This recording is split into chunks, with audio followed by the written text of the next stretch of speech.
Hey, good morning again, or good afternoon again from the United States. I want to talk real quick about the Expandos and how they work, just so we understand what we're getting into and what it means. And then the other aspect is we're going to talk about the two products here. We have 18 point and we have 22 point. And then I'm just going to quickly take this motor drive that we have right here and pack it in 22. I'll be doing it by hand without the machine so we can see what it is. But I want to talk about the Expandos product just so you get a sense of it. When you have Expandos, the reason how it works so well is because that whenever there's pressure on the top of the Expando, it'll start to collapse after about 4 or 6 ounces of energy. It'll start to collapse down. You can take that exact same material and take an Expando that you have and put the Expando on its side now, and you'll be able to see the difference in strength of the Expandos that starts to collapse. So you'll actually mar your hand with the product before the product starts to collapse itself. So that's a premise in the design or the artwork of the actual product itself. If you look at what we have here, and you'll be able to see we got these labeled up, the difference in two products that we have. We have the 22 and 18 point. And when you have your hand, if you take a look at this, and I put my hand across it and I push it down, you can see that the 18 point has quite a bit of sponginess to it, but then it hardens up. You can see that right there. The 15 point we have is even more than this, and you compare that to our 22 point here, which is a thicker paper, and the 22 point, you can see I can barely start to push it down, where now it starts to feel like a much more solid cocooning effect inside there. This becomes more evident when you go to the 26 point, and certainly when we go to the 30 point. Currently, we don't have any customer using 30 point paper yet. It's something that's actually under trial with Cummins Diesel USA, and they're actually looking at the product to see if we can actually get into some ultra heavy materials.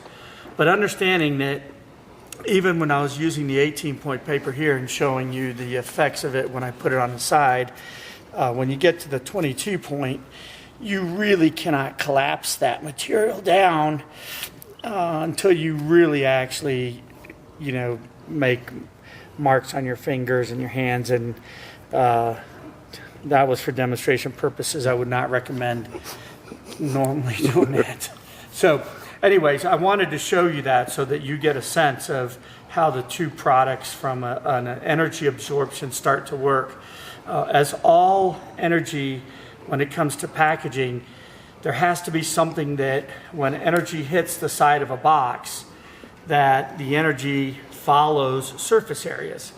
Well, when it hits the side of a box and then it has this inside of it, what surface area do I follow?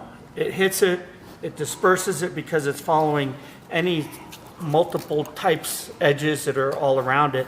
So even though there might be 160 negative G on the actual box when it gets dropped, the item inside might be only experiencing a 17 negative G, and that is when crystal starts to break, is at 17 negative G. So anyways, I want to just kind of point that out a little bit to you so you understand a little bit about how the product works.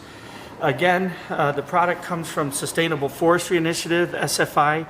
In case you're not aware of what that is, for every tree that you mill to make the paper, you're planting 1, 2, or 5 of those trees based on the growth pattern of that tree. So we're certified SFI on this. In the US, it has become a very, very strict certification that you have now. Years ago, it used to be what we would call greenwashing, where people would say they're green and actually not be that way. So this really gives you a foot up to start with it. You notice on this Expando here, we don't have any printing on the outside.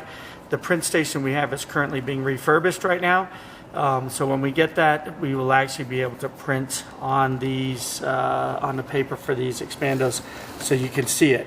anyways, with that in mind, I want to take this 22-point paper and we'll go through a manual pack of one of the motors that we have right here. And the reason why I want to just show you that is because I wanted to show you, how we suggest doing certain things. So I'm going to bring the 22-point paper over, and what we do is we take this motor, and basically in the US we want to have about 2 inches of room between the side of the box, the side of the item and the inside of the box. So you can see here we have about 2 inches, which would be about 5 centimeters. And then you notice in here from the top coming down, we have some of the same things. We want to have 2 inches, and right here we have about 4. So this box, from a purpose of shipping to protect it, would be the box size that we would want. Now, I have options with this. I can do it on its side. I can also take this and actually ship it where the item is sitting diagonal inside the unit itself, if that's the case. It really comes up to the packer to do it. What we just suggest is a minimum of 2 inches from the inside of the box to the item itself. So 2 inches at a minimum. And in this scenario, we would use a machine to actually dump into the product inside the machine to the box. But right in here, I'm manually just doing this. And as you notice inside here, the expandos have fallen in there a certain way. So I can take this and shuffle them over a little bit. I tell myself, does that really look like 5 centimeters? And then it's important that notice when I shake the box, how easily they start to interlock with each other. And you start to get a product that starts to interlock with the edges and everything else. And that's exactly what I want here. So I've determined with this one, I'm going to take this motor, and typically we would have it wrapped in the plastic or something, but you can see how that motor is sitting inside that unit right now. So I've placed my unit inside there. I have about 2 inches or 5 centimeters from the bottom of the box to the item. I have shaken the box slightly, and now I proceed to fill the rest of it. And I want to fill it up to just about right there, and I want to show something. Right now with Expandos, when you're done with this, you always want to settle the product. And if you notice when I settled it, that the product started to fall in and started to go around.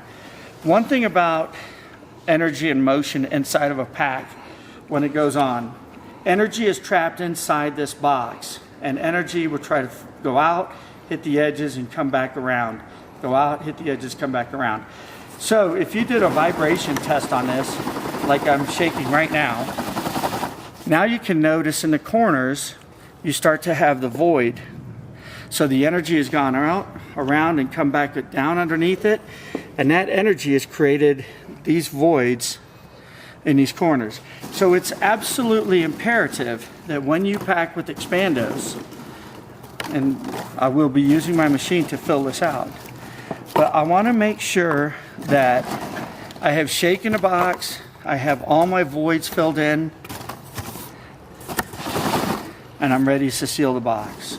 So when you've done this, you want to make sure that with the machine dumping into it, and it took me probably a minute to do this whole pack, with the machine I would expect that whole procedure with the unit going into it and sealing the box to probably be less than 30 seconds for this box.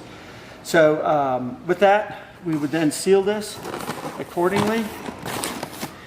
And when I know that I have a good tight pack on this, is if I could take this box and I shake it and there's nothing moving inside, that lets me know that I have a good pack.